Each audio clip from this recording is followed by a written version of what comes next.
Electricast. My Stitch Fix box is here. As a busy mom, I don't have time to shop.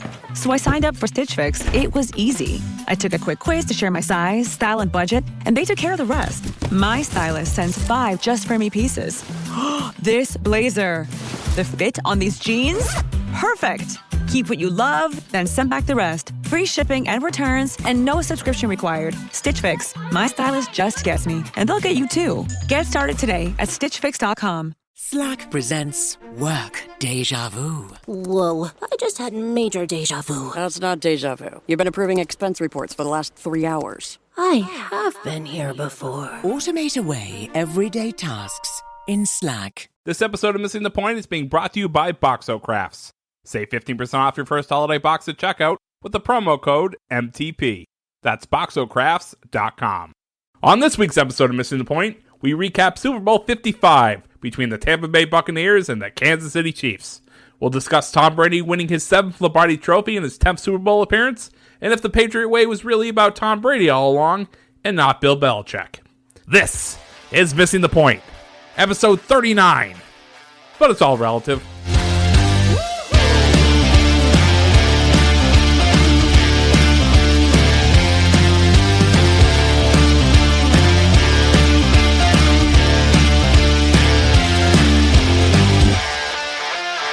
Welcome to Missing the Point. I'm your host, Joe Malkin, joined by the Cowboys fan, Bob Kelly, the Bears fan, Dave Clarke. I'm a Patriots fan, and I think Craig and Mike are Tampa fans. So let's get right into the Super Bowl, which was this past weekend between the Tampa Bay Buccaneers and the Kansas City Chiefs, in which the Tampa Bay Buccaneers pretty much were the only team that showed up, winning the game 31-9 over the Kansas City Chiefs. And of course, I joke about your fandom, Mike, but there's a lot to talk about in this game. Really, starting before the game, for me, there was one storyline that came out the night before the Super Bowl, is that Patrick Mahomes was going to need toe surgery after the Super Bowl, and I'm still trying to figure out what reporter leaked that the night before the Super Bowl. But guys, let's get into this and let's talk about this game, because I know we all have some very strong opinions on this, and I honestly, I think we're really all aligned on this game. The elephant in the room is Tom Brady winning his 7th Super Bowl in his 21-year career. I think it's more like the goat in the room. The goat in the room. I think it's more like it. Sorry, he's not. Is this going to be the Tom Brady fucking jerk-off hour? I mean, if you want it to be. How about we start off by holding him responsible for his least entertaining Super Bowl of the 7, because that game fucking sucked. It was the least entertaining for everyone else, but I think if you were... I was pretty entertained. Pretty entertained. It was a fucking blowout. Yeah, but Dave, as you have to see this from a Patriots fan standpoint, where we did see that for 9 Super Bowls before this. Not every Super Bowl was like the Super Bowl against the Rams, where it came down to the wire. They all were pretty close, actually. Like, he always kind of had good games. Well, he had a great game last night, but we're used to this, Mike, right? I mean, isn't this kind of the way it was in New England for a while, where they kind of bore you to death and win, so it's exciting for us and boring for everybody else? Yeah, I mean, I think that we're just preconditioned to expect that Brady's going to show up in this game, right? And like, showing up for Brady can either be he throws for 5 touchdowns and 500 yards and loses against the Eagles, or he throws for 220 yards and 3 touchdowns and his team, wins by 22 points. I would just say, Dave, that for me, like a blowout when Patrick Mahomes is down is different than every other team, because you're only three throws out of it, right? Because he could just flick the wrist and then he hits Tyreek Hill for you were kind of expecting him to come back for longer than you. Yeah, so sure. I think like it didn't hit me that it was that big of a deficit until like 3 minutes. Like when he threw that pick in the end zone at the end, I was like, all right, well, it's actually over now. They just can't do it. See, I used to think the same thing about Brady Super Bowls. Like, I feel like in your head, the vibe is that he went and won them handily. But if you just think of even off the top of my head, it's like, it's a Vinatieri kick, another Vinatieri kick, a massive comeback against the Falcons, which was definitely the best game. I don't think that's arguable. But then again, knowing you guys, you might find a way to fucking argue about it. But then the Seahawks like handing them the game. So they were all really close, like tightly contested contests, riveting from start to finish is what I usually expect from a Tom Brady participation in a Super Bowl. Like the product is usually better, but it was just a blowout. It was like, ugh. But even aside from the blowout, what we saw, aside from Tom Brady, like putting all that aside, is we saw a defense come in and just absolutely dismantle one of the greatest offensive we've ever seen. Granted, it was probably one of the worst offensive line performances I've ever seen in my life. But for them to come in there and just have that game plan and just perfect it and to actually turn Mahomes over all those times, make him look like he legitimately looked like, I saw a tweet that was like, ladies and gentlemen, you now know what it would look like if Mahomes played for the Cincinnati Bengals. Yeah. That's exactly what it was the entire game. And for them to do that to 3 Hall of Fame quarterbacks in a row, that defense to me is the story coming out of there. I want to just interrupt there because you mentioned the turnover of the offensive line and the turnover of Patrick Mahomes and maybe the fact that Bruce Arians and Byron Leftwich and Tom Brady and Todd Bowles, who's probably the real MVP of this game, Bobby, right? I mean, I think we can agree on that, which kind of goes into another point I want to bring up during this episode as well. But Mike, you talked about what the end of the game for you, like when you really knew it was over. And right before we jumped on, Dave, you mentioned the moment in the game when it was over for you, and it's one of the most interesting storylines because it came to fruition again on Monday. What was the real end point of that game for you? It was when Honey Badger Matthew was getting Tom Brady's face. Like, that's the worst thing you can do. It's like he hasn't been watching football for the last 20 years. That's an absolutely wildly bad decision on his part. Like, who are you at that point? Like, I know you're having a good season or whatever, but I think you can kind of narrow it down in retrospect, because I do agree that, like, you know, the Chiefs can come back into a game at any point. So we were all just sort of sitting there going, like, when are they going to do that thing where we were saying it to each other last night. When are they going to do that thing where they score like 28 points in 2 seconds and all of a sudden the game's different? But there was some key momentum shifts. We were arguing last night about the refs. I think the refs were too involved. Like, I think that they were, I think you can tell because they uninvolved themselves in the second half. Like, they got a lot less involved in the second half. And I think it was like, do we really want to affect the outcome of the Super Bowl, or do we want to just, you know, have these two teams play with each other? But the holding call, the offsides call, for better or for worse, I don't want to sit here and argue about the fucking referees where it's like, oh, was it a penalty? Wasn't it? Who gives a shit? They called it, right?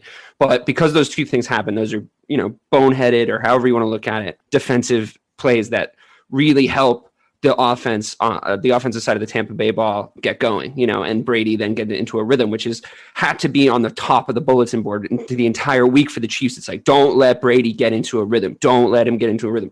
Right away, he just gets like 2-second chances. You can't do that if Tom Brady's playing against you. It doesn't matter if he's 43 or 23. You can't. You have to not make decisions like that to get him into a position to hurt you twice.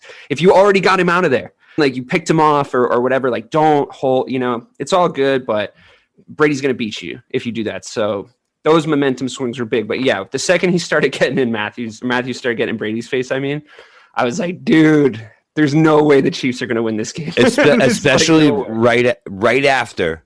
First, he gets burned. Gets yeah, toasted. He got waxed. Toasted. And all of a sudden he's talking. What? Dude. I've never seen a player get toasted so bad, turn around and start talking shit. That to me was a guy who there was no doubt in his mind all week that he was winning a Super Bowl. Like that was a guy who's like, I play for the Kansas City Chiefs. We fucking starch everybody that we play. 100% winning the Super Bowl. And then like his whole world came crashing down because he just never entered his mind that there was a possibility that they could lose, which might be a good way to think about it in some ways. But man, he looked surprised. I mean, just to see like the 43-year-old Brady like run up to him and say, I'm coming for you. I'm gonna come for you every single time. And then he did it. And like you just can't Brady lived rent free in the Honey Badger's head that entire game. And the fact that he then tortured him for the remainder of the game, him specifically, like just was like, I'm coming for you now. Like that guy is going to have nightmares about Tom Brady for the rest of his life. You know? And like, you didn't need to do that. Historically, that's what Tom Brady's done, right? Like he knows especially in the secondary, he knows what a DB is going to do before he even does it. And a point to make here, and Dave talks about a holding call, and we're not going to mince what happened with Carl Cheffers and his crew. Sarah Thomas had a great game. I thought the officiating was really good for the most part, but I thought the Evans one was a clear. I thought it was double. Tangled feet, and he grabbed his foot. So you're ahead of where we are. So the one that got called back was an interception. It was when the Chiefs picked him off. And guess who made that interception? It was like a deflection. And then it was like, oh, it was a holding call. And it was Tyrann Mathieu. Yep. I just don't think, I don't think he really held him. I think he was just like turning with him. You got to let him play. You got to let him play a little bit in the Super Bowl. 1, 2, do you really want to it's a turnover. Like, do you really want to get involved if you can avoid it? And 3, it should be like a pass interference. The fact that they called a hold is so specific because it wasn't catchable by that receiver. Like, there was no way for him to impact the play. It got batted up in the air, and he was 100 miles away from the play. If you're that was the difference between those two calls. And it was bang bang too. It was like tip hold. Yeah, and it's like that shit happens on every play. Like, there's holding on the offensive line on every single play, and it's like you can decide as a referee if you want to get involved and affect this game, this Super Bowl, because I think, and like, there's no way for me to prove this because I don't have a quantum leap accelerator or a time machine, but I'm 100% sure, for what it's worth, that if that holding call doesn't happen, then we have at the very least a much better game. And the referees, I think, saw that. Someone was like, you guys need to get your hands off this game right now because they were a lot less involved. And then that, to me, went against the Chiefs again, because then the Bucs were kind of getting away with some stuff. There was some choppy stuff that the Bucs were doing, but I think the referees, I don't think they were playing favorites. That would just be stupid on their part. That doesn't benefit them at all. And I think that kind of conspiracy theory doesn't help anybody.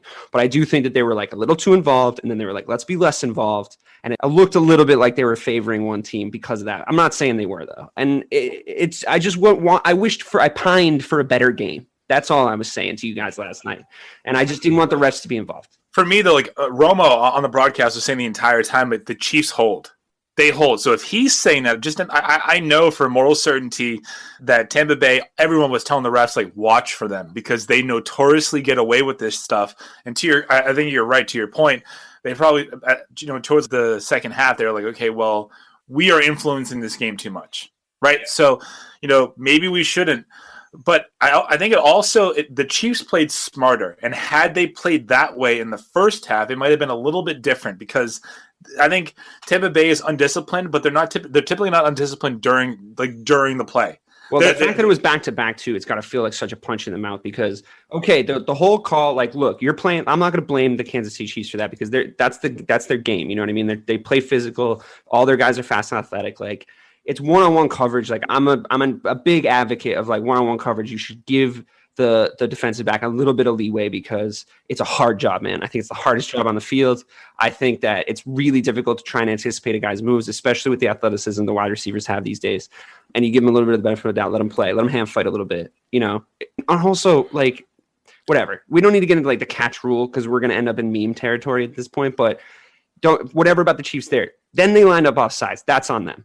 You got to be smarter than that. But the fact that it was bang, bang, right, like Bobby was saying, right, two things smack in the mouth. And it's just oh, my God, now it goes from the fact that you were on 4th and 5, you got them to 4th and 5, and you lined up off sides to give them a first down. That has got to be devastating to your, morale, And as much as the Chiefs are coming back all the time and, they can score really fast, that specific level of stuff that was happening to them, I feel like that fucks anybody up. Also, it wasn't the same guy, but the Chiefs did that against the Patriots in 2018 in the AFC title game. D. Jones just lined up off sides. And it was 3rd and 4. And that's just inexcusable. Honestly. So that's coaching. That's what that tells me, right? You just can't line up off sides. If that was the Pittsburgh Steelers, we would be absolutely killing Mike Tomlin right now. Yeah. We would be 9 miles deep into a how much does Mike Tomlin suck conversation. So the thing, real quick with holding penalties is when do holding penalties happen the most? Is when you're getting your ass beat. When you're beat, you grab on to dudes. That's what you do. Okay, but the holding penalty, doesn't it feel new, Bobby? Doesn't it feel new now that this deep down the field they call a hold thing? Well, the reason they do that is because it's before the throw. So that's the difference between a PI and a hold. But the uncatchable thing applies to a pass interference. And correct. In my head for a while, I always thought that once they were past, remember that like 5-yard cushion they were always talking about, where you can fuck with him for 5 yards. But I think the referees don't like to watch that because that's too much to watch. And then all of a sudden, the holding calls started getting called farther and farther down the field, and it's like, wait, I thought it was pass interference once it's down there, which was better because if the ball's uncatchable, you don't want to get yourself involved, like I was saying. So it's like if it's a hold, like. The fact that it was a holding call that deep down, the dude was turning around. You were saying that last night, Joe. The dude was turning around. He didn't stop him from turning around. He didn't really even use his body to like change his momentum or anything. I think it was a good route in that way, is that the way he turned, and now we're breaking it down, doing exactly what we didn't want to do. But the way the receiver turned, it made it look like he was turned by the defender. But the defender was just tight on him. The defender stayed with him. Exactly. He did stay with him, and he was touching him. I get that. But usually when you're arguing about a call like that, at the end of the tape, there's a football coming towards them. And it's like, ooh, was he holding him? And that's why he didn't catch it. It's like that ball was nowhere near. Nothing was happening. That's the difference in the rules. And this is where we need friend of the show, Dean Blandino. That's the difference in the rules, is that prior to what you're talking about is in order for a pass interference to be called, the ball needs to be in the air. And if the ball is tipped, which on this play it was. And deemed catchable. Well, yes, deemed catchable, but usually that implies that the ball is going out of bounds, which is why I thought the pass interference in the end zone against Mike Evans on Rashad Breeland was bad.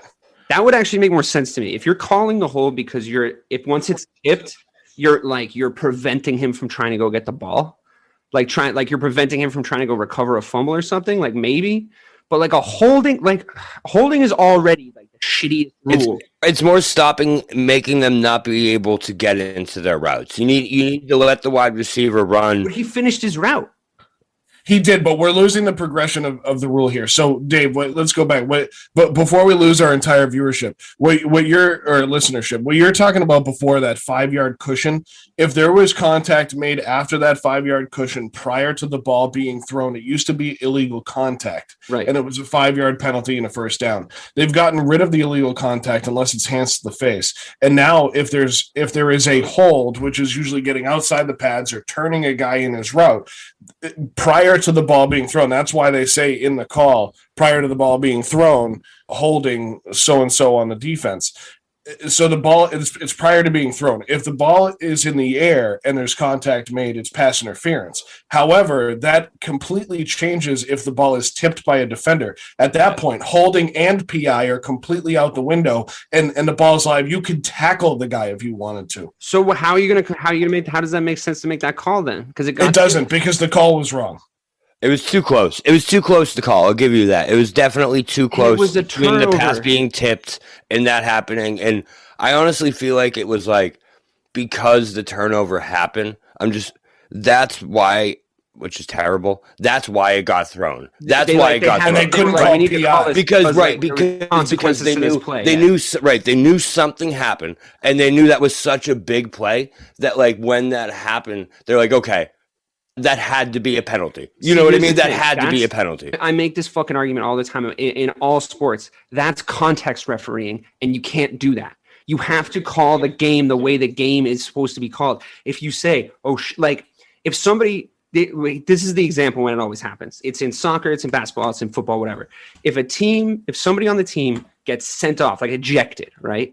If somebody got ejected in that game, and then the next person, like another person did an ejectable offense that was arguably worse than the first one, he's not going to get ejected because it's like, well, I already sent that other guy off. And it's like, that's context. You're applying context, and all your fucking job is to apply the rules at all times. It's in fact your job to not be affected by the context of what's going on. And if you are affected by the context, you're doing a bad job. So I'm not taking any credit away from Tom Brady and the Buccaneers. And I'm not trying to blame the referees because that's just like weak sauce. And I'm also not a Chiefs fan. I don't really give a shit who won. I'm just saying I wish they didn't get involved in that play because a lot of things change if they don't. Because it's all momentum, you know. That's the good and bad of it being humanized, the officiating being humanized, but it's also where the sense of being able to review everything in slow-mo replays and us sitting here breaking down a play and did he turn the receiver, did he not? Yeah, I mean, they almost force context into the calls based on how it's seen and the fact that there's so many cameras. And you're absolutely right. We won't take anything away. And Mike, I'll let you make your point. You were trying to jump in on there. We can't take anything away from Tom Brady and the Buccaneers. Here's the thing, though. Here's the way that you can put yourself in it and how you're going to react, right? But you can go, okay, well, if it was my team, right? So, like, Mike, you asked me that last night, right? Where it's like, well, if it was the Bears, would you want the call? I'm like, yeah, but if it was the Bears playing D, I would be fucking furious if they called that. Like, I would be so angry, you know? And I think if I was like the Bears playing offense, I think I'd be like, ooh, I would love that call. But I think I would look at it like, ooh, borderline. That was big. We kind of got bailed out there because I usually try to blame my team first. I try to blame them. I'm like, you guys are fucking idiots. Okay. Like, you shouldn't have gotten yourself in that situation in the first place. You got bailed out by the refs, you know? I mean, so I agree that holding call was tough, right? Because it was so close. That I tend to agree that like tie goes to the runner, right? Like if it's that close, don't. Which also isn't true. Like right, but just don't throw it. Like just let it happen. If you're not sure. Yeah, but based on what we saw, based on the fact that the Tampa Bay defense made Patrick Mahomes run for over 500 yards behind the line of scrimmage, they probably would have won anyway. I agree. Like, do we think that like just a pick on the 30-yard line would have really made that big of a difference? Based on what it would have made a better game, I think. Maybe, but they couldn't score a fucking touchdown. You're right. So they didn't score any touchdowns. I think that's a big thing. But the game script, you're right. The game script would have been different. It would have been different, 100%. Momentum, we talk about all the time. Momentum is so big in football. It is. And like it's a turnover. Like, it's Tom Brady throwing a pick. The beginning of that game just was so scripted towards the Chiefs' favor, and they blew it, man. That was the only bet I won yesterday. That first 10 minutes, they had that game. The Bucs had 2 drives in a row where they punted. If you told me the Bucs punted their first 2 drives in the Super Bowl, I was like, "Oh, they're." Tell me if I'm wrong about this. I feel like I imagine this, but did they say that their punter? It was like his 3rd time punting in the postseason. Yeah, I remember hearing like he has nerves or he's nervous about something. Like, do they just not punt, or did they have a different guy this whole time? The Chiefs or the Bucs? Either the Chiefs. The Chiefs, yeah, they just don't punt. They just don't punt. That's how good that defense was. It's like I think they punted once against Buffalo. They punted once against Baltimore. I think that's it. And then there was that wild play where there was that wild part where their punter fucking muffed it, dropped it. Yeah. And then, but then he absolutely ripped it right after he dropped it. It went like a million miles, and then he like caught it clean the next time, and he shanked it out of bounds. I was like, "Who is this guy?" That was on the same 4th down because there was a holding penalty against the Chiefs. And then they called that back, and that was another thing they were getting involved. I'm like, dude, get out of the game, like. But that call was right, though. That call was right. I mean, what I was talking about was the battle of the masterminds between Eric Bieniemy and Todd Bowles. But yeah, when it comes to that hold call, I mean, the moment they get on the outside of the pads, that's a hold. I mean, that's just the way that goes. So, you know, we have to talk about the job because, Mike, you just brought it up, the 500 yards that Patrick Mahomes ran for behind the line. But let's talk about Todd Bowles because Todd Bowles has to be talked about. And, I mean, as much as the MVP arguably really could have gone to Rob Gronkowski, it went to Tom Brady. But Todd Bowles really did everything in his power to get his team up and get his team ready for this game. And they motivated the hell out of that defense. I agree with Dave that the point where I knew the game was over was when Tyrann Mathieu got in the face of Tom Brady. It was pretty early on when you could see the pocket crumbling and you watched how that defense was written up. They were running the ball okay, though. They were like, what's his name? Edwards-Helaire. He was playing pretty well. And I feel like they were moving the ball. And then there was like a couple other momentum things on the other side. Like Tampa made a boneheaded decision to hand it off to Chris Jones instead of Leonard Fournette, and they couldn't get a yard. Roy Jones, yeah. And then it's like you can't. Like a lot of the times, that's the biggest piece of momentum in a game. Like there was games in these playoffs we talked about where guys not being able to get a yard. That was the theme of the entire playoffs. Like you can't get a fucking yard, you're gonna punt there, and they got stuffed on the line, which is like usually has a bigger impact, you know. And like that could have been a momentum swing, but the Chiefs just couldn't grab it. It was so weird. Honestly, for me, I think it goes back to that game earlier in the year, right? I mean, if you really want to think about this, Todd Bowles has held Kansas City to 16 points in the last 6 quarters. I'm going to add to that stat for you. So since then, those 16 points, the Buccaneers have scored 55. So since those first 3 quarters, it is 55-19. Keep going. Like what that tells me is that at halftime of that first game, Bowles figured out what they were doing. Right, it just turns out that they were down too much in that first game to really come back all the way. But Kansas City, I don't want to call them arrogant, but they're arrogant offensively, right? Because they have Patrick Mahomes, Travis Kelce, and Tyreek Hill, and who wouldn't be? But Bowles was like, listen, if you just leave 2 safeties back, you double Hill over the top, you double Kelce, let's see what happens. And they did that for 6 quarters. But that wasn't even why. Like, Mahomes couldn't get the ball out. You know what I mean? Like, I'm sure Tyreek Hill and Travis Kelce would have burned them for a few plays if they were able to get them the ball. But they stopped the source. Tyreek Hill played 0 snaps in the Super Bowl where he wasn't double covered. I mean... And they were able to do that because after that first drive, Bowles just stopped blitzing him. I think he blitzed on 4% of the snaps or something like that. After the first quarter, and he got, I think I saw a stat that got pressured 64% of the time. He was pressured 29 times. Yeah. You know what it reminds me of, which is actually kind of crazy, and like, sorry to bring this up, but like this might be like this. It reminds me of. It's got all the storylines of this great team that everyone says is unbeatable. They play in the regular season, and there's that weird moment of like, oh, they like did better. They lost, like everybody loses, but they did like a little bit better than like teams usually do, like the Giants did with the Pats. And then they both do really well in the playoffs. They get to the Super Bowl, obviously. And then it's the same exact storyline of the game. It's the hot shit quarterback gets pressured by a front seven that nobody was talking about or not talking about enough. And he gets completely thrown off his rhythm, and he like can't do what he normally does or has been able to do to every team all season. And then everything starts to sort of crumble. It's like Brady ran that play back on a different team that play had been run on him, you know, and he was like, it was kind of like a nice revenge story, but he wasn't getting revenge on anybody because Eli Manning was sitting at home. Well, it's Steve Spagnuolo, right? He was still the defensive guy, but I think like for me, we've been talking about this Pierre-Paul was in both, which is crazy. Crazy. We've been talking about this the last 2 shows. If you blitz 6, Mahomes will beat you. If you can get to him with 4, because he just dumps it over to Tyreek. You have a shot. Yeah, and credit to Bowles, like he saw that in those first 2 drives he was blitzing it, and Mahomes was picking him apart. So he said, "I'm just not going to do that. We'll just figure it out." And I think Devin White just showed up. I mean, I just think he took over the game, like Bobby said he would. And I think, listen, that team's for real, and that defense. That I think collectively, we thought it was good. It's top 10, right? But we never said, like, listen, this is an 07 Giants-like defense. They were in that game. So if you look at Mahomes' stats, it was his second worst game of his entire career.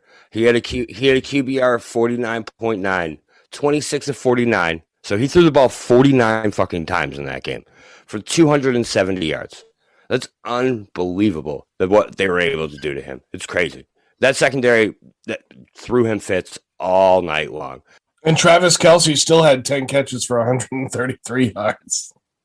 The man ran for half of what Brady's run for in 23 years in one game behind the line of scrimmage. Like just behind the line of scrimmage. Just think about so wild.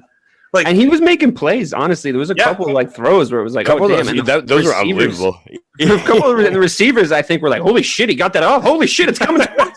Yeah, well, they were definitely surprised because I asked in our Discord last night, is this the cast of Space Jam 2? Because it looked like they all just lost their talent. And they had 3 balls, Tyreek Hill included. That Damian Williams one was, or not Robinson.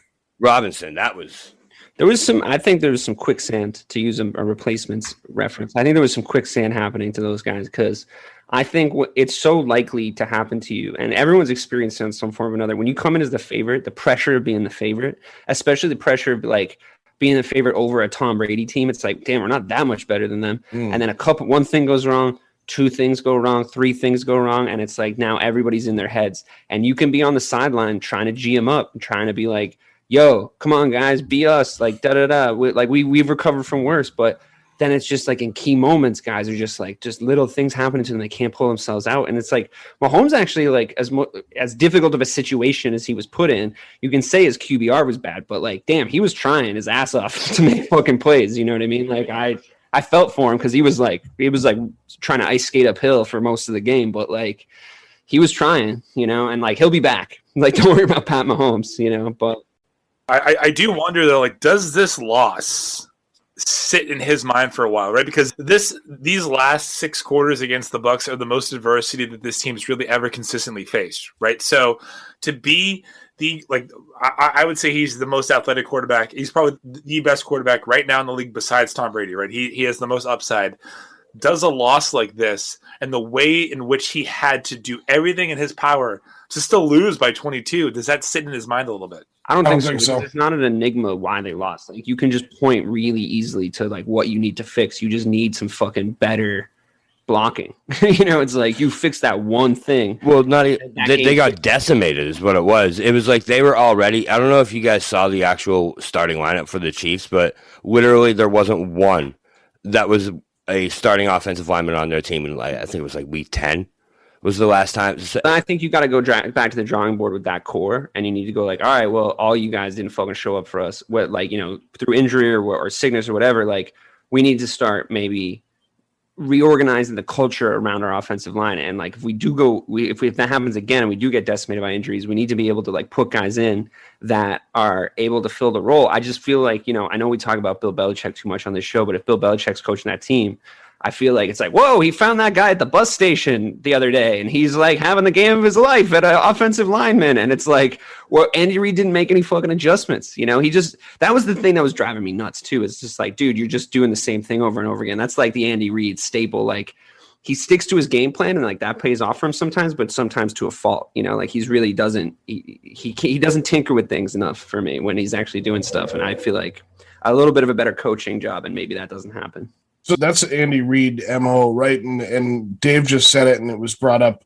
I think it was implied earlier by Mike, which great job, Mike. This is not the first time Andy Reid has lost to Tom Brady in a Super Bowl. And if we look back at that Eagles team that Tom Brady beat, Tom Brady and the Patriots beat, they were nowhere near as talented as the Kansas City Chiefs. But they were damn close at the skill positions. But at quarterback, I love Donovan McNabb, but I think we can all agree that Patrick Mahomes is just a tad. Is this a case of the yips for Andy Reid? And you guys, Mike and Dave, just started talking about it. Where do they go from here as Kansas City Chiefs? Mike, do you guys think it was a case of the yips, or do you guys think it was? I don't mean to bring this into this. But was it a case of his head wasn't all the way in the game? Right, because of his kid. Right. So I mean, I don't want to. I've just seen him do that before when like that kind of context isn't there, and I just do feel like it was a very Andy Reid type coaching failure. And like the thing is I don't think anybody's as good as him at assembling a talented team and like putting a crazy amount of talent on. But if that doesn't happen, his in-game manager, do we see not even the in-game? Do we see the no-show that we see out of that offense? You know what I mean? All those injuries. Combination of a lot of things. Like, I feel like a lot of bad luck went the Chiefs' way that week. Like, yeah, bad luck, whatever really happened, we don't know but that happening is going to be a factor. But if it was just that, maybe that's one thing. But it's that, and then there was like a COVID scare with like the barber or whatever, and there was like the hair cutter, the toe. And then it was like, oh shit, the toe's getting worse. And that seemed to be a thing. And then the toe got leaked. Listen, and he was kind of limping around on it. Turf toe's hurts like fuck. Yeah. Yeah, turf toe's fucked up. So yeah, you gotta get surgery. Hey, remember when Terrell Owens played in the Super Bowl with a broken leg? Yeah, sure. But I mean, like, that's all relative. But it's like the thing is when you bring all that negative juju into the game and like you're already predisposed to get in your head. You're already predisposed to be like, shit, this isn't our week, guys. You know, because at the end of the day, and we talked about this on our chat last night, it's like, so it's the weird thing about the Super Bowl is one game.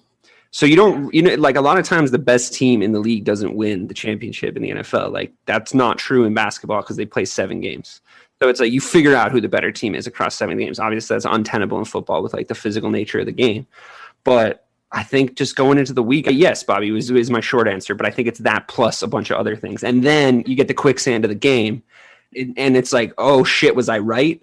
Was I thinking, oh, that was a sign, that was a sign, that was a sign? My subconscious is going weird. And then the game starts to go badly, and then it's just like, shit, yes, we're going to fucking lose. And then it's in your head, and you can't get it out, Yeah, but I think, like, couldn't this just be a case where, I mean, I agree with what you guys are all saying, but for me, I don't think we overvalued or overhyped the Chiefs. I think we underassessed the Buccaneers. Right? No, in reality, I don't agree. I think that was a failure on the Chiefs. But you had the Chiefs win a blowout. Like because they didn't. But that team that I was talking about didn't show up. The Bucs were the first team in NFL history to go to the Super Bowl winning 3 games where they scored 30 points all 3 times. What you're saying is the Bucs are a better team than the Chiefs, and I just don't. I think that you appreciated the Bucs defense. I don't think that you overblew the Chiefs offense. Well, I think everybody did. I think that was it. But that wasn't the Chiefs offense that I was talking about. That offense didn't show up. That storyline for the Buccaneers, we've heard it before. We've seen it before, is that team took forever to get up to speed with each other, right? The beginning of the season, we had Tom Brady and Bruce Arians basically saying they couldn't work together in so many words. And then by the end of the season, it's Bruce Arians is kissing Tom on the forehead saying, thanks for getting me to the playoffs and, hey, go coach my offense. And then we see them just rip through. I mean, Tom Brady ripped through 3 of the best quarterbacks that are ever going to play the game of football, but behind him, of course, to get into the Super Bowl and then win it. And we've just seen this before where a team that has that kind of chemistry and that kind of momentum building and building and building and building just run through everybody. And I agree with both sides, to be totally honest with you. Like I was, if the team that Dave and I believed Kansas City was, if that team showed up, that's a very different game. That's very hang on. Even if Tampa wins, that's a very different game. If that holding call doesn't happen and that interception, I don't think the score reflects the talent level of the team. Absolutely, but we underestimated the Bucs in the sense that we didn't know if if Devin White, we didn't know if Antoine Winfield were going to play. They did, and they were huge parts of that defense, and they came to play, and they knew exactly what to do the moment they stepped on the field. So I think both points are right. The Bucs and the Chiefs have played for 8 quarters, and the Bucs have dominated them for 6. Like, that's just fact. That's just a score. So, like, I think that you can say that the Chiefs' offense didn't show up, but Tampa Bay just didn't let them show up. But that is going into that Super Bowl on Sunday, they had only dominated them for 2 quarters out of 4. So you got to look at it from that standpoint too. Like, we would be having a very different conversation if the Chiefs had come in and won that game, and then we could have said, well, the Bucs dominated them for 4 quarters out of 8. So sure, that's still half, but the Chiefs still won. So I understand what you're saying, but revisionist history doesn't get us anywhere. But like, before I want to say that, like, it's just, we never, like, as someone who picked the Buccaneers to win, I did not think that the defense was going to be the reason why that they won. Do you know what I mean? So I think that I even undervalued how good their defense could be in one game. And I even overlooked the fact in the second half of that first game that they completely dominated. So I just think we were all caught up in the fact that it's Mahomes, Brady, it's 2 of the most high-powered offenses there, and one defense stifled the other offense. I don't think that's what happened. I just think they weren't getting blocked. And I think if you're not getting blocked, it's way easier to do more shit on defense. It wasn't like a masterclass of defense. There was no offensive lineman for the Chiefs, like, doing anything to stop them. So yeah, when you can do whatever you want as an NFL defense, you're probably going to, have a pretty good stat line. But, like, the fucking Chiefs didn't do shit. But this is the thing. Like, this is what the Bucs have been doing since their bye week. Like, I think a lot of people forgot that this team, since that bye week, they've gone 8-0 with an average scoring margin of 34-19. Well, that's what I just said. Games. They just picked up that speed. Right. So it was like, since then, it's just been, this is what they've I'm not done. Saying they're not good.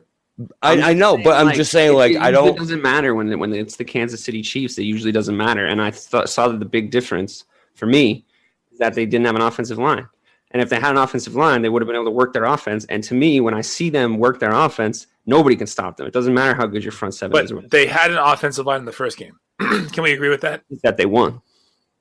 Sure, but in the second half they lost. What I'm Well, it doesn't matter if you lose a half. It only matters if you lose the game. Yeah, but what I'm trying to tell you is that in the second half of that game there were 3 sacks and 7 QB hits. And in the second half of that game, Kansas City scored 7 points. I mean, you can say they figured something out, but you know factually that the offensive line of the Chiefs was like completely fucking banged up. So like, how can you not say that that's a factor? But it wasn't the first game when they made that adjustment. Now they lost, sure, but halfway through that game, they figured something out and they attacked that offensive line. Well, that's not to say that the Chiefs can't turn around and figure something out back, though. You know what I mean? If they have the personnel, you know, it's not to say if they have their full starting squad in there. And it's just like a couple extra seconds with the game on the line that Pat Mahomes can't make plays for them. You know, You're in the Super Bowl. No, I'm not making excuses for them. No, I know. I'm saying. Like you're saying, you asked me at the start. This is me versus you and Mike right now? But Mike asked me at the start. He's like, "Do you think you just undervalued the Tampa Bay defense?" And it's like, fine. We are like, you know, the public sphere, it like undervalued the Tampa Bay defense. I'm like, no, because I really genuinely believe that if the Chiefs that I watch every week had shown up, they would have won the game, you know, or made it at least a little bit closer. And what you're saying is, I get what you're saying. You're saying like, I think that they were not allowed to show up because the Tampa Bay Buccaneers stopped them from showing up because they're really good. I don't think that that's what happened. I think that all the context of the game got in their heads. They started to lose and they fucking completely lost their marbles when that started to happen. All the shit happened with the coaches. The referees were not helpful. And again, you lost the game. Like you can't make excuses, but I'm just saying like, this is why we're trying to figure out why the best offense that any of us have ever seen just completely didn't get off the bus. Then that's why I think it's just like there's tons of shit outside that affected them, got in their heads. Now, you can level a criticism at them for that. That's not to say like, oh, bad luck, guys. It's like, no, you're mentally weak. You need to turn around when that shit happens. And you need to overcome that shit. You know what I mean? If you want to be a Super Bowl champion, you need to overcome adversity. So that's a criticism, not an excuse. You know, like they fucked up by being mental midgets. And the only one out there trying to win was Pat Mahomes, and everybody else like talking shit all week. Oh, they forgot who we are. They forgot. It's like, motherfucker, you forgot who you are. Yeah. Like, it's just like Travis Kelce. Yeah, Travis Kelce still had 10 yards or 10 catches, says Joe. He still did his job. Patrick Mahomes was still trying to get him the fucking ball. Tyreek Hill. He still dropped the pass. Yeah, he still dropped the pass. Tyreek Hill looking out there like he cast his hands in fucking concrete before he walked out there. It's like, you can't be that small and not catch the ball at the same time in the Super Bowl, my friend. Like, you got to pick one. But to go back to exactly to go back to exactly what Mike said, though, are we undervaluing this defense? Absolutely, though. Not anymore. This not anymore, right? Not anymore. They have fucking Super Bowl rings. This defense is just full of young studs, not just studs, but guys that are going to be in this league for the next 5 to 10 years. But also, it is sexual. It absolutely is sexual. Yeah, I mean, you look at. But Bobby, a lot of good veteran leadership too. So that if you really break this defense, I said it to you guys last night after the game. This Tampa Bay team actually has a lot of misfit toys on it, and I really like that about that team. Jason Pierre-Paul and Ndamukong Suh, you know, then you can talk about AB and Rob Gronkowski and all these other like misfit toys in the sense that one was retired. Misfit toys is a really nice way to say super problematic human beings. They are extremely super problematic, but Bobby, Tom Brady, Bobby, you're spot on.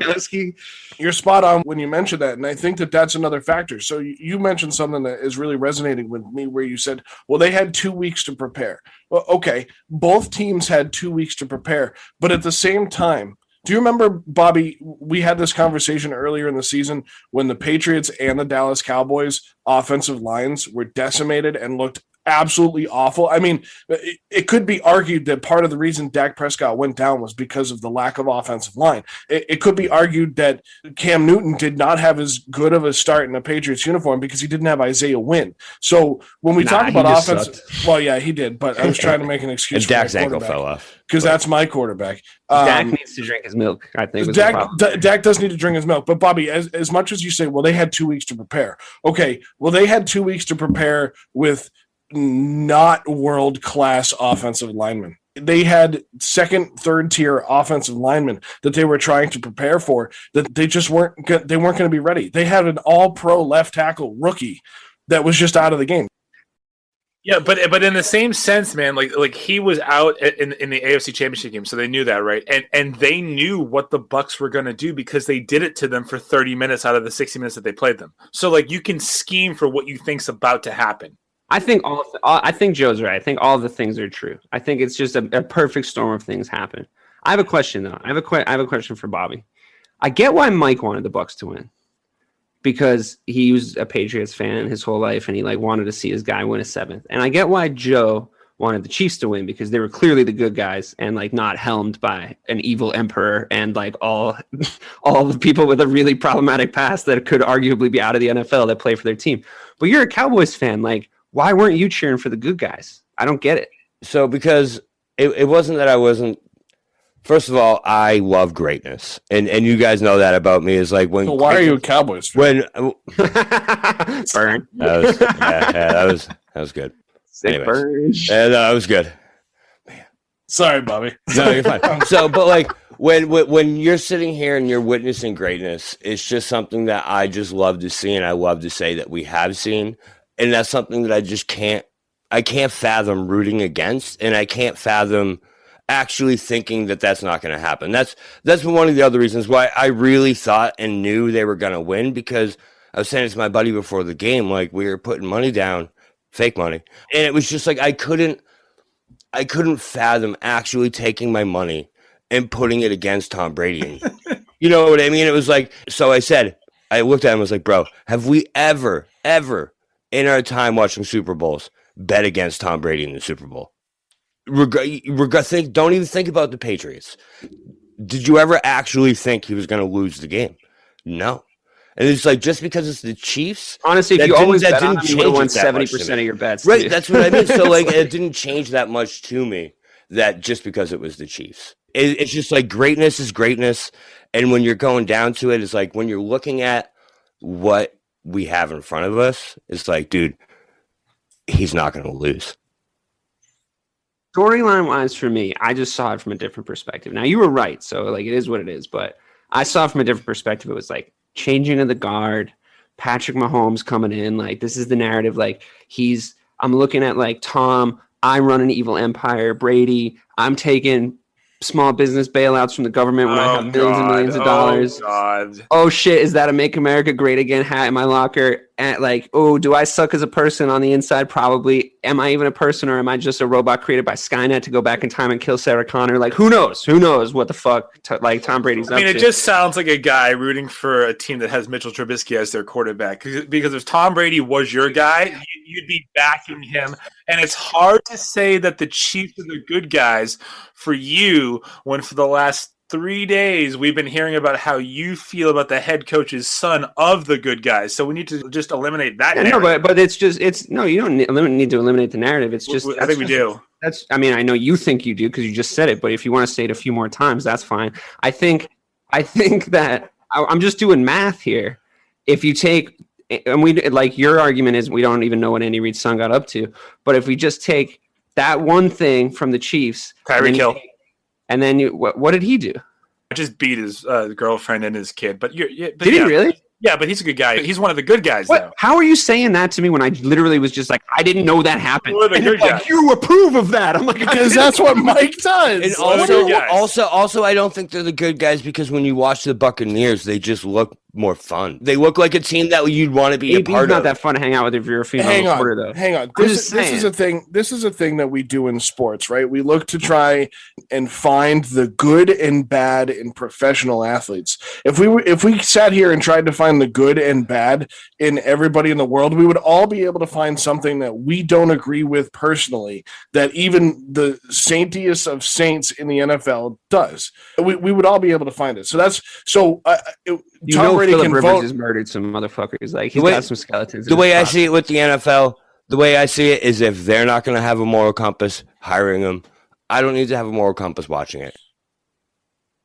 So I'm not talking about ethics. I'm just talking about the narrative. I'm just talking about the storyline. It's like whatever about like who the good guys and the bad guys are. I was just thinking the Chiefs are the good guys for me because it's like, oh, Patrick Mahomes, what a cool story. You know what I mean? Like coming up, he gets to beat Tom Brady in the Super Bowl and like changing of the guard, like all that stuff happened. I just thought that would have been cool, you know. And I think that that's unlikely to happen now, you know, like whatever, like the likelihood of them getting into the Super Bowl again against each other. I mean, I know they're probably still the two best teams. But, 8 times, not happen. 8 times. You have to get there 8 times. Right. And but I wanted, it was going to be cooler to watch Patrick Mahomes trying to achieve that. And now that conversation's kind of moot. It's kind of null and void.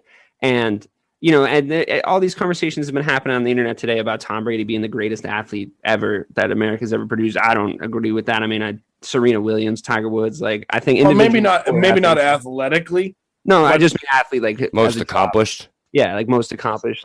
Serena Williams has 24 Grand Slams. But when Serena was at the top, she was Yeah, Tiger Woods used to play the field. I just think it's easier to measure in more ways than one. It's easier to measure it's easier to measure with individual sports greatness because you have a defense winning games for you when you're Tom Brady. So I just don't think it's a fair comparison. But I just would have been cooler. Now it's okay, Mahomes beat Brady. Now he's got to go and win 6 more to be in the GOAT conversation. Now it's now over. It's 7-1, and it's probably over. Whole conversation. But that's the point. Is as a sports fan, now 10 is open. Now 10 is an option.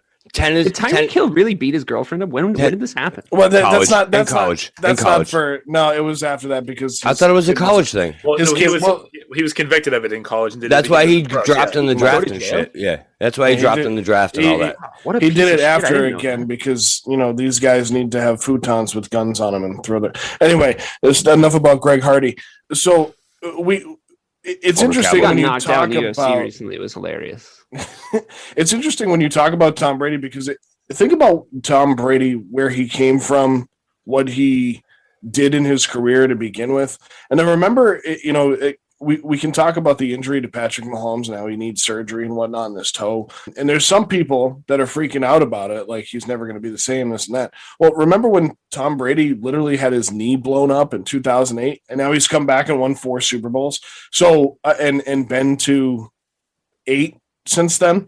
So I think he's all right. And I think, but Bobby, to your point of 10 is in play, it's really interesting that when he was asked last night by Jim Nantz if he was coming back, there was no hesitation and he's coming back. And two years ago, it was Giselle that wasn't going to let him play past 45. And it's just, he's not stopping, dude. He's not stopping. But there's no reason as long as he's doing this right.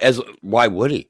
Did you see the stat that said Tom Brady winning the Super Bowl 7 times, despite not earning a title once during his prime age, 28 to 36 seasons. So this guy went the part of your career where it's prime time to win championships, didn't win a goddamn one, and won 4 more since. So I absolutely think 10 is in play.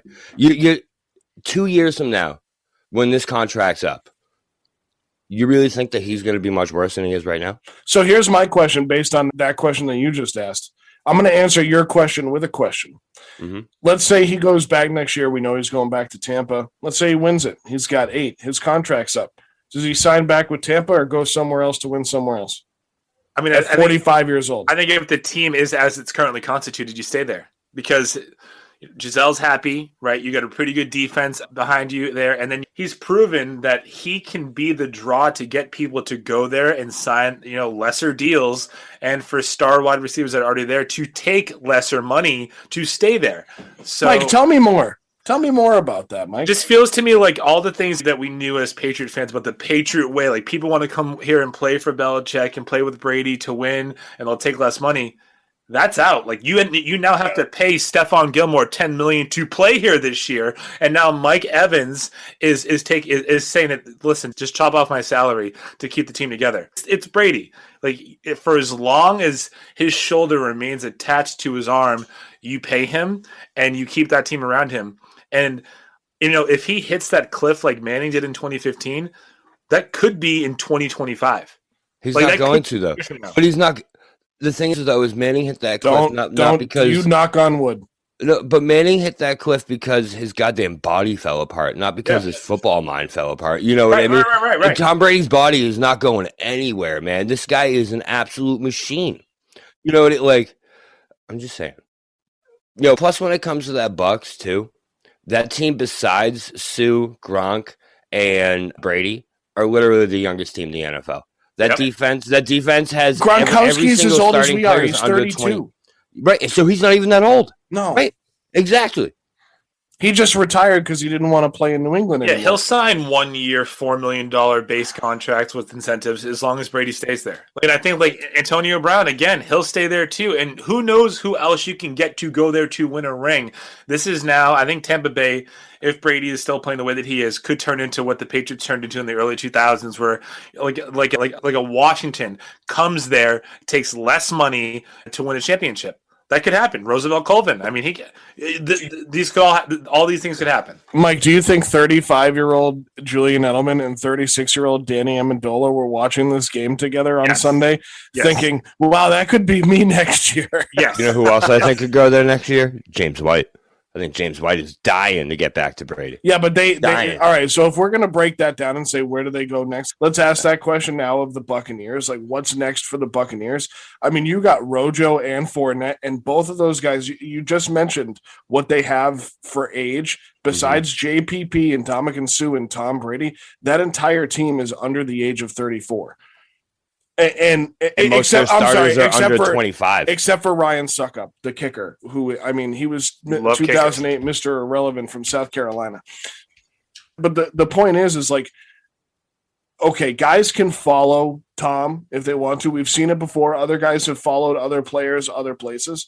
But you can't just like stack a team with all these guys that all of a sudden want to go to the Tom Brady party. Mike, I see you tilting your head there, but I am not taking James White over Rojo or Leonard Fournette. I'm not taking a banged up Julian Edelman and an old Danny Amendola over Scotty Miller. I'm not doing any of that. So if they want to go down and be part of the coaching staff, that's great. But the guys that are going to want to follow Tom Brady are the Allen Robinsons, who tweeted out today, "Man, I want to go get a ring." Like, I'm pretty sure that was just an endorsement for Tampa Bay to give him a call on March 7th when the new season starts to sign a deal. Well, I think it's pretty telling to see. Did you guys see what Dez tweeted after the game, too? He would have tweeted, "One of my biggest regrets in my NFL career is never getting to take a snap with Tom Brady." So I guarantee you there's a lot of people, a lot of wide receivers out there that are going to be chomping at the bit to play with him. He could be playing on borrowed time, He still is $1 million. Like, he still could be one bad sack away from being done. Like, I know. He could be. I mean, the guy, we already know the guy made a deal with Satan, so pretty viable though. 100%. But it's was it the defense or was it him? Because now we're talking like he went and fucking did this shit. But I thought it was the defense that did it. I mean, he was 21 of 29 and 3 touchdowns. Tom Brady was great yesterday. He looked good yesterday. Which is great.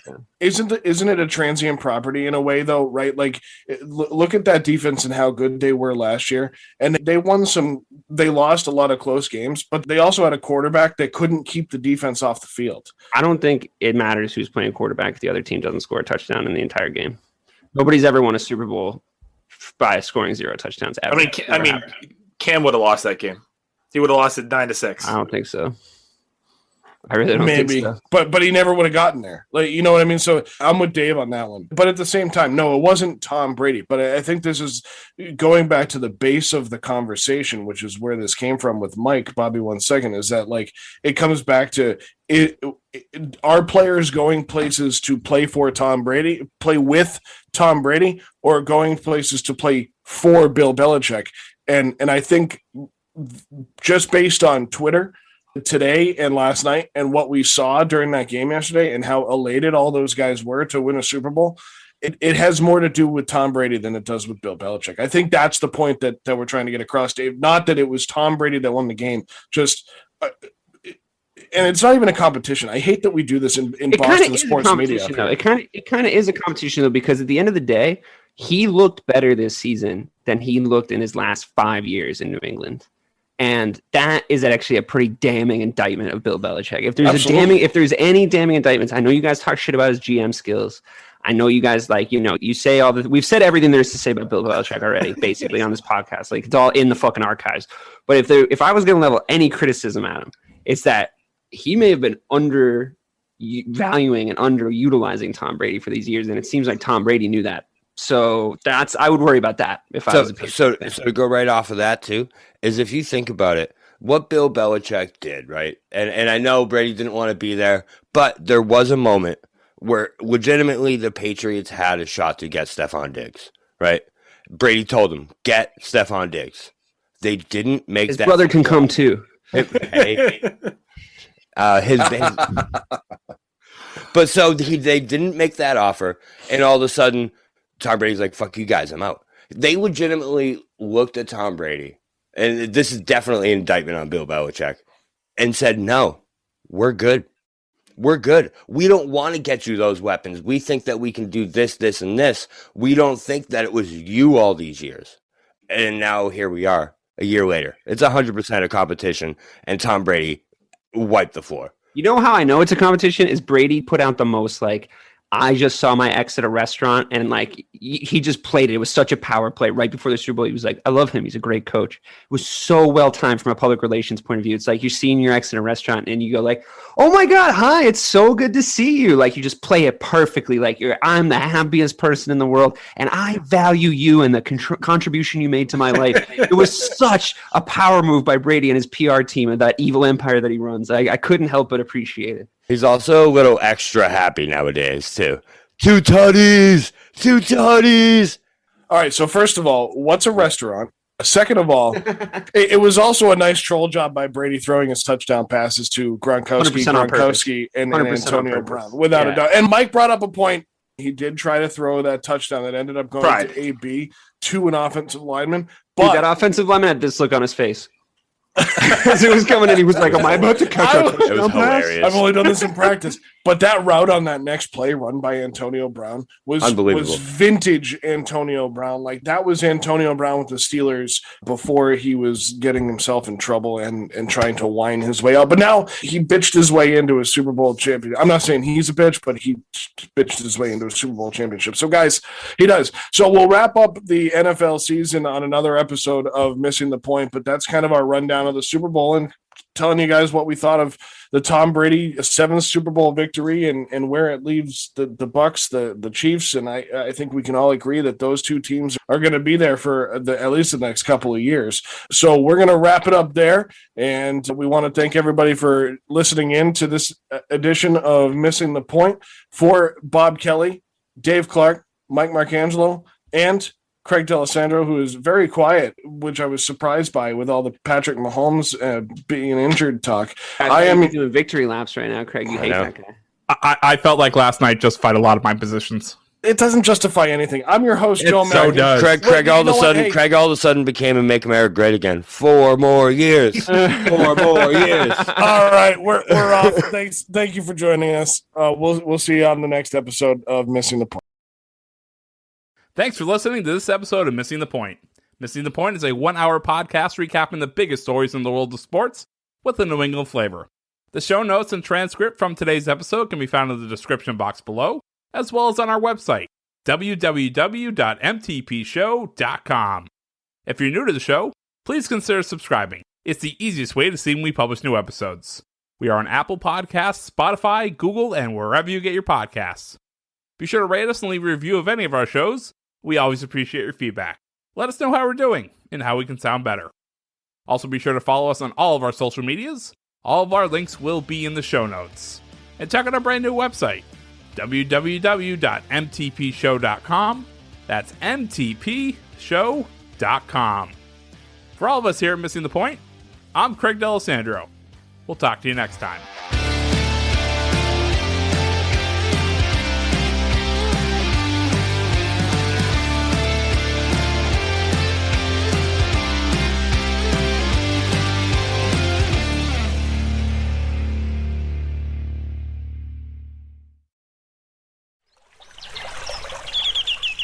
Are you passionate about saving the planet for future generations? Do you want to learn how to do it?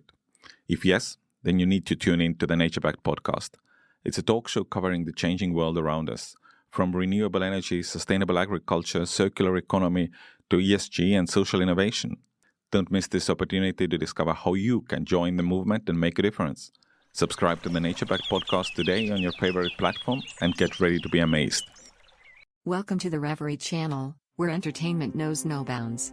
Live concerts, on-demand music, documentaries, and short films, all in stunning HD.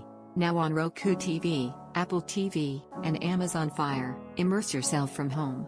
And on Android and iOS for those on the move. Support creators with crowdfunding donations. Fuel their creativity. Join us in shaping entertainment's future. The Reverie Channel, where every view, every donation matters. Electricast.